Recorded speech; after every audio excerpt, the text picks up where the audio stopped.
Zeami nasce in una famiglia d'arte, cresciuto dal padre Kanami, il più grande attore vivente di Sarugaku. Fin da bambino respira il teatro, imparando a muoversi con grazia e a comunicare emozioni rare. Il padre lo guida passo dopo passo, vedendo in lui non solo un erede, ma un vero talento, un talento unico. È il 1374. La compagnia Kanzeza, cioè la compagnia di Kanami, si prepara per un evento in un santuario Shinto, uno spettacolo organizzato per lo shogun Ashikaga Yoshimitsu, un ragazzo di appena 17 anni.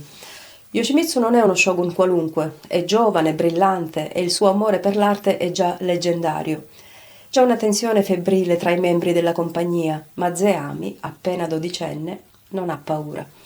Quando sale sul palco, il mondo sembra fermarsi.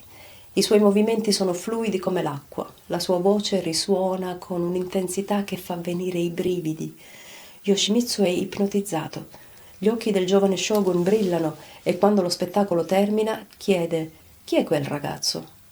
La risposta che ottiene è destinata a cambiare per sempre le sorti del teatro giapponese. Ma cos'è uno shogun?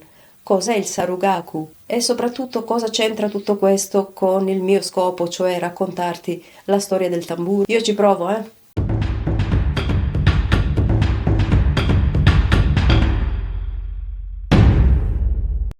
Nel X e XI secolo la vita della corte imperiale Heian si snoda in un fluire di stile e bellezza, elevati a criteri assoluti, imprescindibili. È un'epoca in cui la cultura giapponese, anziché imitare quella cinese, germoglia in una forma di espressione originale, unica nella storia del mondo.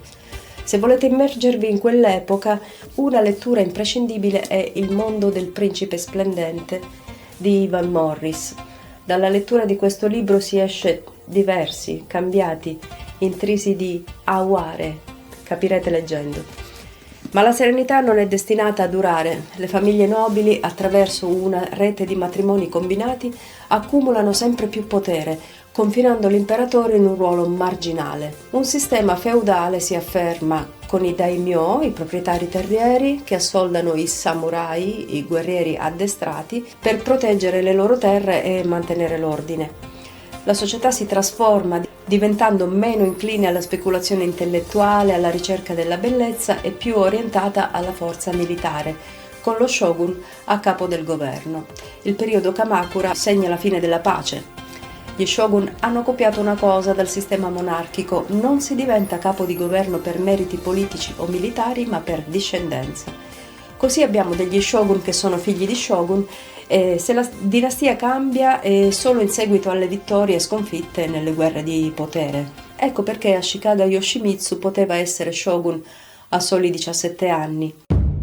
Che musica arriva alle orecchie del giapponese medio in questi secoli? Le storie delle battaglie risuonano nelle strade, negli accampamenti e nei templi, attraverso il canto dei bardi, che suonano il biwa. Possiamo dire che corrispondono ai nostri cantastorie. Ogni tanto le strade si animano con parate, che si chiamano furyu, e intrattenimenti buddisti chiamati ennen.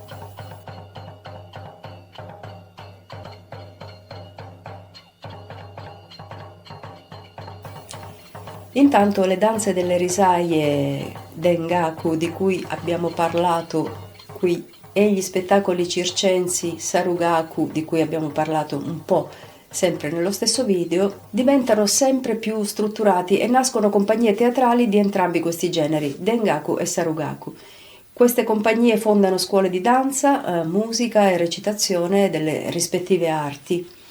Le compagnie di queste due correnti teatrali sono accese da una forte rivalità e i cittadini possono assistere talvolta a delle battaglie di bravura, un po' come le sfide di abilità tra i rapper. La differenza più evidente tra gli stili è che i movimenti del Dengaku sono simbolici e mi sembra ovvio, nasce come una musica di dialogo con le divinità, mentre i movimenti del Sarugaku ricordano più il mimo e infatti descrivono più la vita di tutti i giorni. Quindi è un po' come assistere a una battaglia tra il mondo degli spiriti e il mondo degli esseri umani. Gli attori di entrambe le scuole sono molto abili e nel periodo Muromachi, quello in cui vivono Ashikaga e Zeami, Si comincia a chiamare sempre più spesso questi spettacoli Sarugaku no no e Dengaku no no. Questa parola no significa abilità e quando Ashikaga scopre il talento di Zeami, quest'ultimo sviluppa una forma teatrale unica che, eliminate le parole Dengaku e Sarugaku, si chiamerà semplicemente no.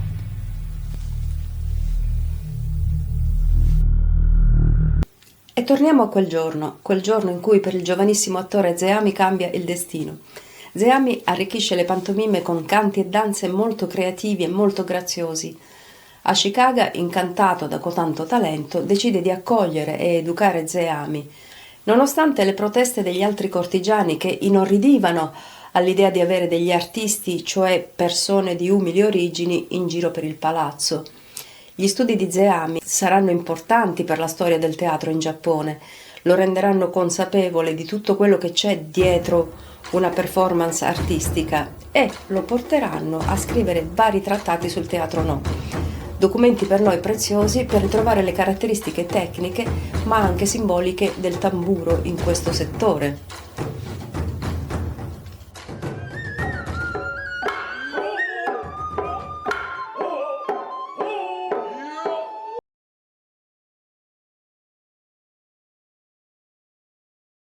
Quando io ho visto il tamburo da collo per la prima volta ho pensato subito al tama, il talking drum del Senegal, perché mi è capitato da giovane di suonarlo e ho capito dopo la differenza, perché il talking drum africano è un tamburo da ascella e la chiusura e apertura del braccio permette di tirare le corde e allentarle cambiando continuamente il suono.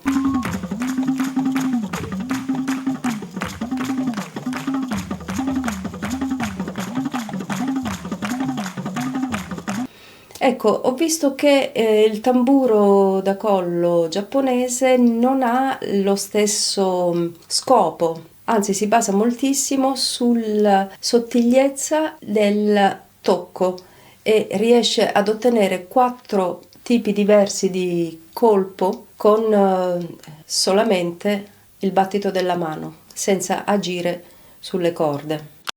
音には大きく分けて柔らかいオツの音と甲高い甲の音があります。でそれぞれに小さな音と大きな音があります。ですから合計4種類。チタプポ。 D'altra parte anche lo scopo è diverso. In Africa si vuole creare una musica piacevole per le persone che le faccia sentire bene e possibilmente ballare. Invece in Giappone stiamo parlando di creare un vero e proprio linguaggio ultraterreno.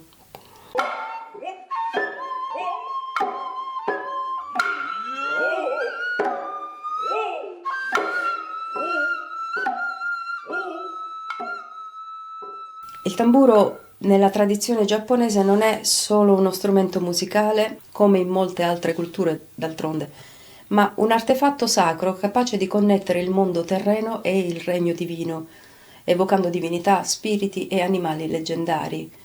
Nel teatro no, in cui predominano figure soprannaturali o mitologiche, il tamburo dà voce e presenza al soprannaturale e sottolinea l'incontro tra i due mondi sul palcoscenico.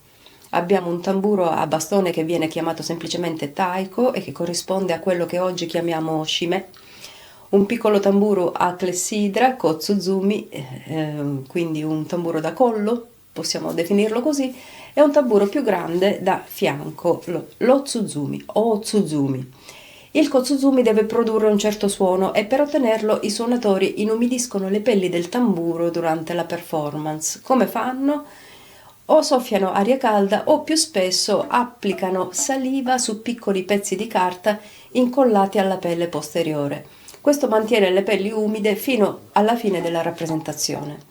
Lo tsuzumi, al contrario, richiede che le sue pelli siano estremamente asciutte e quindi le sue pelli vengono scaldate su carboni per circa un'ora prima della performance. La pelle così resta ben tirata e il suono è acuto come la storia richiede. Secondo i trattati di Zeami, questo suono acuto corrisponde allo yang, principio maschile, caldo, ed è classificato come positivo. Al contrario, il tamburo a spalla emette un suono più ovattato ed è classificato come negativo. Il primo è responsabile principalmente dei battiti dispari associati al lato positivo, mentre il tamburo a spalla copre i battiti pari legati al lato negativo. Nel suo trattato teorico più importante, il Fushi-Kaden, Zeami afferma che il successo deriva dall'armonia tra il principio positivo e quello negativo e dice che un modo per apprezzare le opere No è proprio concentrarsi sul principio Yin-Yang. Ecco, credo che gli scritti di Zeami siano proprio i primi che danno al tamburo una teoria, un significato codificato in cui gli antichi rituali sciamanici del Giappone e gli strumenti musicali importati successivamente dalla Cina si incontrano in una sintesi perfetta tra tradizione e arte. Cioè, nel momento in cui una società smette di essere primitiva, è sempre più raro poter partecipare a cerimonie sciamaniche, danze tribali, stati di coscienza alterati, comunicazione diretta con l'altro mondo. Ecco che il teatro dà la possibilità all'essere umano di incontrare ancora l'essenza del divino, anche in questo caso tramite colpi di tamburo ripetuti e ipnotici.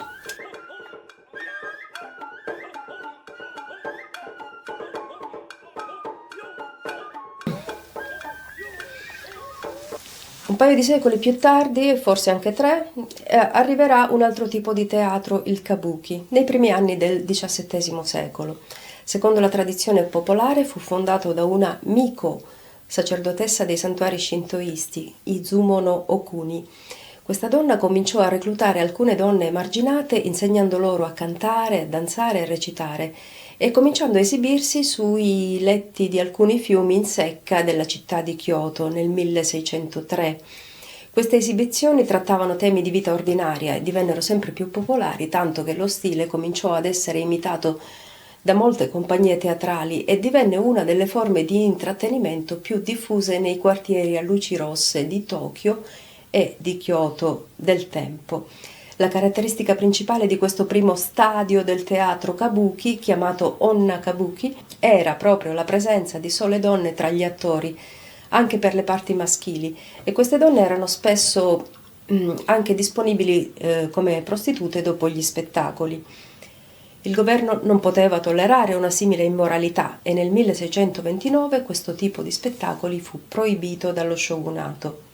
In realtà fu proibito solo alle donne perché gli spettacoli continuarono, solo che le attrici furono sostituite da ragazzi molto giovani.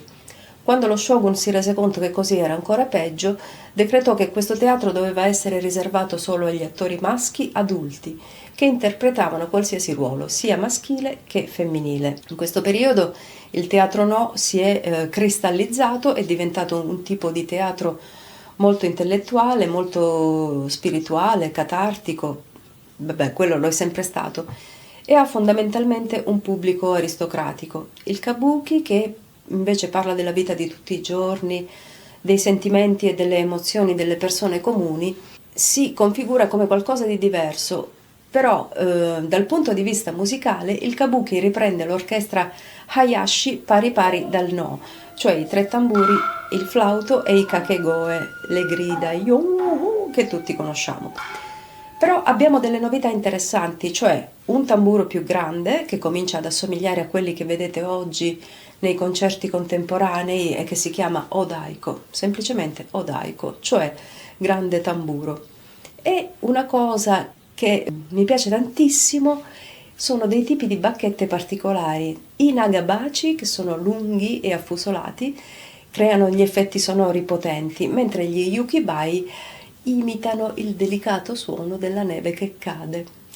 Questi strumenti non servono solo a scandire il ritmo, ma aggiungono atmosfera e drammaticità alle rappresentazioni, contribuendo ad evocare emozioni e ambientazioni, cioè lavorano proprio in sinergia con gli attori. L'odaiko di solito annuncia l'arrivo di figure non umane. Altri tipi di tamburo simili a quelli che uso io oggi cominciano a farsi spazio sul palco del kabuki come l'okedo o l'uchiwa daiko. Ma la novità più succosa sono gli strumenti nascosti. C'è tutta una sezione che si chiama geza. Sono effetti sonori eseguiti sul palco ma dietro una tenda di bambù nero chiamata kuromisu. La musica ghesa può essere cantata, suonata allo shamisen oppure può affidarsi ai narimono. Narimono, una serie di strumenti a percussione che riproducono qualsiasi tipo di rumore, vero o simbolico, ad esempio il rumore di un'emozione o di un evento atmosferico silenzioso come appunto i fiocchi di neve. Gli strumenti narimono sono troppi per vederli a uno. Ci sono gong di vari tipi, campanelle piatte, cimbali, battenti, clapper di legno, una sorta di carillon, però ne voglio ricordare uno perché si distingue, è chiamato ashibyoshi, cioè il battito del piede. Anche lui fa parte di questa orchestra nascosta, che crea un'atmosfera esotica per noi occidentali.